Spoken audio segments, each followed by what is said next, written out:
Hello, friends. Welcome to Daily Scripture with Tim Wildsmith, presented by the New International Version and the NIV Daily Scripture Bible. In this podcast, we are taking a journey through the entire Bible together. One day, one episode, one passage at a time. This is day 184. Our Old Testament reading today is 1 Chronicles 4:9 through 5:26. Jabez was more honorable than his brothers. His mother had named him Jabez, saying, "I gave birth to him in pain." Jabez cried out to the God of Israel, "Oh, that you would bless me and enlarge my territory. Let your hand be with me and keep me from harm, so that I will be free from pain." And God granted his request. Caleb, Shua's brother, was the father of Meher, who was the father of Eshton. Eshton was the father of Bethrapha, Paseah, and Tehinnah, the father of Nahash. These were the men of Rechah. The sons of Kenaz, Othniel and Sariah. The sons of Othniel, Hathath and Meonothai. Meonothai was the father of Ophrah. Sariah was the father of Joab, the father of Ge Harashim. It was called this because its people were skilled workers. The sons of Caleb, son of Jephunneh, Iru, Elah, and Naim. The son of Elah, Kenaz. The sons of Jehalalel, Ziph, Ziphah, Tiria, and Asarel. The sons of Ezra, Jether, Mered, Epher, and Jalin. One of Mered's wives gave birth to Miriam, Shammai, and Ishba, the father of Eshtemoa. His wife from the tribe of Judah gave birth to Jared, the father of Gedor, Heber, the father of Soko, and Jekuthiel, the father of Zanoah. These were the children of Pharaoh's daughter Bithiah, whom Mered had married. The sons of Hodiah's wife, the sister of Naham, the father of Keilah the Garmite, and Eshtemoa the Maachathite. The sons of Shimon, Amnon, Rena, Ben-Hanan, and Tilon. The descendants of Ishi, Zoheth, and Ben-Zoheth. The sons of Shelah, son of Judah, the father of Leka, Ladah, the father of Mareshah, and the clans of the linen workers at Beth Ashbea, Jocham, the men of Kozabah, and Joash and Sereth, who ruled in Moab, and Jeshubi-Lehem. These records are from ancient times. They were the potters who lived at Netaim and Gedera. They stayed there and worked for the king. The descendants of Simeon, Nemuel, Jamin, Jerib, Zerah, and Shaul. Shalom was Shaul's son, Mibsam his son, and Mishma his son. The descendants of Mishma, Hamuel his son, Zachar his son, and Shimi his son. Shimi had 16 sons and 6 daughters, but his brothers did not have many children. So their entire clan did not become as numerous as the people of Judah. They lived in Beersheba, Moladah, Hazar Shual, Bilhah, Ezem, Tolad, Bethuel, Hormah, Ziklag, Beth Markaboth, Hazar Susam, Beth Biri, and Sheraim. These were their towns until the reign of David. Their surrounding villages were Etam, Ain, Rimmon, Token, and Ashan, 5 towns, and all the villages around these towns as far as Baalath. These were their settlements, and they kept a genealogical record. Meshobab, Jamlech, Josa, son of Amaziah, Joel, Jehu, son of Joshabiah, the son of Sariah, the son of Asiel, also Elioenai, Jacobah, Jeshoiah, Asaiah, Adiel, Jesamiel, Benaiah, and Ziza, son of Shiphi, the son of Alon, the son of Jediah, the son of Shimri, the son of Shemaiah. The men listed above by name were leaders of their clans. Their families increased greatly, and they went to the outskirts of Gedor, to the east of the valley, in search of pasture for their flocks. They found rich, good pasture, and the land was spacious, peaceful, and quiet. Some Hamites had lived there formerly. The men whose names were listed came in the days of Hezekiah, king of Judah. They attacked the Hamites in their dwellings, and also the Meunites who were there, and completely destroyed them, as is evident to this day. Then they settled in their place, because there was pasture for their flocks. And 500 of these Simeonites, led by Pelatiah, Neriah, Rephaiah, and Uzziel, the sons of Ishi, invaded the hill country of Seir. They killed the remaining Amalekites who had escaped, and they have lived there to this day. Chapter 5. The sons of Reuben, the firstborn of Israel. He was the firstborn, but when he defiled his father's marriage bed, his rights as firstborn were given to the sons of Joseph, son of Israel. So he could not be listed in the genealogical record in accordance with his birthright. And though Judah was the strongest of his brothers and a ruler came from him, the rights of the firstborn belonged to Joseph. The sons of Reuben, the firstborn of Israel: Hanok, Palu, Hezron, and Carmi. The descendants of Joel: Shemaiah his son, Gog his son, Shimi his son, Micah his son, Reiah his son, Baal his son, and Bera his son, whom Tiglath-Pileser king of Assyria took into exile. Bera was a leader of the Reubenites. Their relatives by clans listed according to their genealogical records: Jeiel the chief, Zechariah, and Bela son of Azaz, the son of Shema, the son of Joel. They settled in the area from Aroer to Nebo and Baal-Meon. To the east they occupied the land up to the edge of the desert that extends to the Euphrates River, because their livestock had increased in Gilead. During Saul's reign they waged war against the Hagrites, who were defeated at their hands. They occupied the dwellings of the Hagrites throughout the entire region east of Gilead. The Gadites lived next to them in Bashan, as far as Salakah.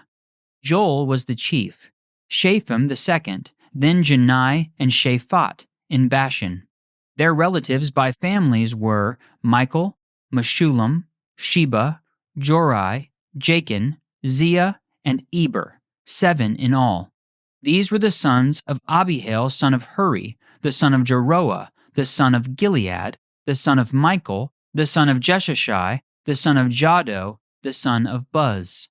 Ahi son of Abdiel, the son of Guni, was head of their family.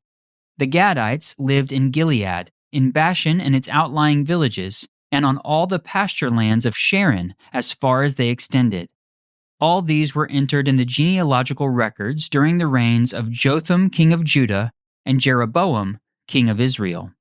The Reubenites, the Gadites, and the half-tribe of Manasseh had 44,760 men ready for military service, able-bodied men who could handle shield and sword, who could use a bow, and who were trained for battle. They waged war against the Hagrites, Jeter, Naphish, and Nodab. They were helped in fighting them, and God delivered the Hagrites and all their allies into their hands, because they cried out to him during the battle. He answered their prayers, because they trusted in him. They seized the livestock of the Hagrites, 50,000 camels, 250,000 sheep, and 2,000 donkeys. They also took 100,000 people captive, and many others fell slain, because the battle was God's, and they occupied the land until the exile. The people of the half-tribe of Manasseh were numerous. They settled in the land from Bashan to Baal-Hermon, that is, to Senir, Mount Hermon. These were the heads of their families: Epher, Ishi, Eliel, Azrael, Jeremiah, Hodaviah, and Jadiel. They were brave warriors, famous men, and heads of their families. But they were unfaithful to the God of their ancestors and prostituted themselves to the gods of the peoples of the land, whom God had destroyed before them. So the God of Israel stirred up the spirit of Pul, king of Assyria, that is, Tiglath-Pileser, king of Assyria, who took the Reubenites, the Gadites, and the half-tribe of Manasseh into exile. He took them to Hala, Habor, Hara, and the river of Gozan, where they are to this day. Our New Testament reading today is Acts 22:22 through 23:11. The crowd listened to Paul until he said this. Then they raised their voices and shouted, "Rid the earth of him! He's not fit to live!" As they were shouting and throwing off their cloaks and flinging dust into the air, the commander ordered that Paul be taken into the barracks. He directed that he be flogged and interrogated in order to find out why the people were shouting at him like this. As they stretched him out to flog him, Paul said to the centurion standing there, "Is it legal for you to flog a Roman citizen who hasn't even been found guilty?" When the centurion heard this, he went to the commander and reported it. "What are you going to do?" he asked. "This man is a Roman citizen." The commander went to Paul and asked, "Tell me, are you a Roman citizen?" "Yes, I am," he answered. Then the commander said, "I had to pay a lot of money for my citizenship." "But I was born a citizen," Paul replied. Those who were about to interrogate him withdrew immediately. The commander himself was alarmed when he realized that he had put Paul, a Roman citizen, in chains. The commander wanted to find out exactly why Paul was being accused by the Jews. So the next day he released him and ordered the chief priests and all the members of the Sanhedrin to assemble. Then he brought Paul and had him stand before them. Chapter 23. Paul looked straight at the Sanhedrin and said, "My brothers, I have fulfilled my duty to God in all good conscience to this day." At this, the high priest Ananias ordered those standing near Paul to strike him on the mouth. Then Paul said to him, "God will strike you, you whitewashed wall.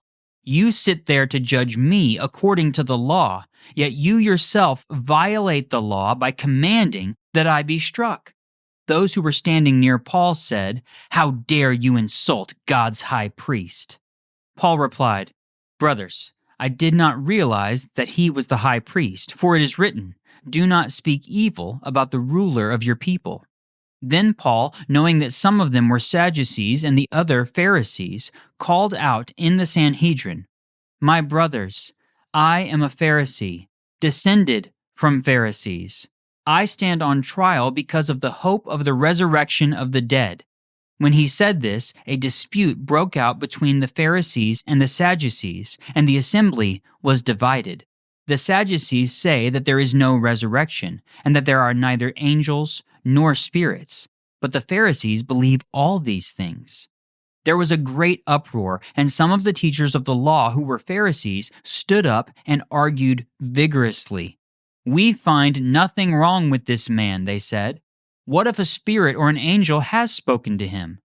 The dispute became so violent that the commander was afraid Paul would be torn to pieces by them. He ordered the troops to go down and take him away from them by force and bring him into the barracks. The following night, the Lord stood near Paul and said, "Take courage. As you have testified about me in Jerusalem, so you must also testify in Rome." Our Proverbs reading today is Proverbs 16:8 through 17. Better a little with righteousness than much gain with injustice. In their hearts, humans plan their course, but the Lord establishes their steps. The lips of a king speak as an oracle, and his mouth does not betray justice. Honest scales and balances belong to the Lord. All the weights in the bag are of his making. Kings detest wrongdoing, for a throne is established through righteousness. Kings take pleasure in honest lips. They value the one who speaks what is right. A king's wrath is a messenger of death, but the wise will appease it. When a king's face brightens, it means life. His favor is like a rain cloud in spring. How much better to get wisdom than gold, to get insight rather than silver. The highway of the upright avoids evil. Those who guard their ways preserve their lives. Thanks for joining me for day 184 of Daily Scripture with Tim Wildsmith, presented by the New International Version and the NIV Daily Scripture Bible. Have you ever been reading the Bible and wondered, what's going on here? The Zondervan Handbook to the Bible is designed for moments like that. With over 150 articles, dozens of maps, and hundreds of photographs and illustrations, it helps fill in the background details that make Scripture easier to understand. If you've been looking for a trusted guide to the world of the Bible, there's a link in today's show notes. There's also a link down there to the NIV Daily Scripture Bible and my book, Daily Scripture Guidebook. Hey, thanks for joining me today. If you haven't already, hit follow and turn on automatic downloads so each new episode of the podcast is waiting for you every day. And I would love to connect with you on social media. Instagram, Facebook, YouTube, all of those links are in the show notes as well. Grace and peace, friends. I'll meet you back here tomorrow.